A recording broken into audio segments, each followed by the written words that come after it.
বিশ্বকাপের উদ্বোধনী অনুষ্ঠানে শাকিরাকে দেখলেন কে কে? নতুন বিতর্কে আবারও আলোচনার কেন্দ্রে এবারের ফিফা বিশ্বকাপ। উদ্বোধনী অনুষ্ঠানে শাকিরার পরিবর্তে তার বডি ডাবল পারফরমেন্স করেছে বলে অভিযোগ স্টেডিয়ামে থাকা দর্শকদের। শারীরিক ভঙ্গি আর মুখাবয়বের মিল ছিল না বলে দাবি করা হয়। চাঞ্চল্যকর এই তথ্য উঠে আসে মাদ্রিদ ভিত্তিক ক্রীড়া দৈনিক মার্কার প্রতিবেদনে। 2010 দক্ষিণ আফ্রিকার বিশ্বকাপে সেই কালজয়ী ওয়াকা ওয়াকা উন্মাদনা আজও ফুটবল প্রেমীদের মনে তাজা। ফুটবল বিশ্বকাপে থিম সং বলতে এখনও কোটি ভক্তের হৃদয়ে ভেসে ওঠে লাতিন পপ কুইন শাকিরার মুখ।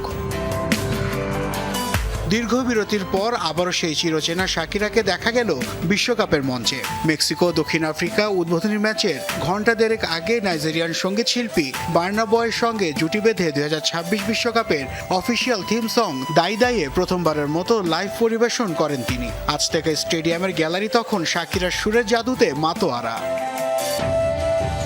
কিন্তু মঞ্চ মাতানোর কয়েক ঘন্টার মধ্যে এই আলো নিচে জমা হলো অন্ধকারের গুঞ্জন। সামাজিক যোগাযোগ মাধ্যমে শুরু হলো এক ভিন্ন আলোচনা। নেটিজেনদের দাবি, মঞ্চে থাকা গায়িকার চলাফেরা, শারীরিক ভঙ্গি আর মুখাবয়ব ঠিক শাকিরার মতো ছিল না, বরং মঞ্চে থাকা ব্যক্তিকে তার দামি বলে অভিযোগ করেন তারা। মাদ্রিদ ভিত্তিক বিখ্যাত ক্রীড়া দৈনিক মার্কার এক প্রতিবেদনে উঠে আসে এক চাঞ্চল্যকর তথ্য। কিছু দর্শকের দাবি, দাই দাই গানের একটি নির্দিষ্ট নাচের স্টেপ মিস করেছেন এই গায়িকা, যা আসল শাকিরার ক্ষেত্রে একেবারেই অসম্ভব। এছাড়া পুরো সময় জুড়ে গাঢ় কালো রঙের সানগ্লাস পরিধান করাকেও কাঠগড়ায় তুলছেন কেউ। মার্কার মতে সন্দেহের আরেকটি বড় কারণ লাতিন আমেরিকার জনপ্রিয় ভেনেজুয়েলা ছদ্মবেশী শিল্পী শাকি বেকা। তার চেহারা ও শারীরিক গঠন আসল শাকিরার সাথে এতটাই হুবহু মিলে যায় যে মানুষ প্রায় বিভ্রান্ত হন।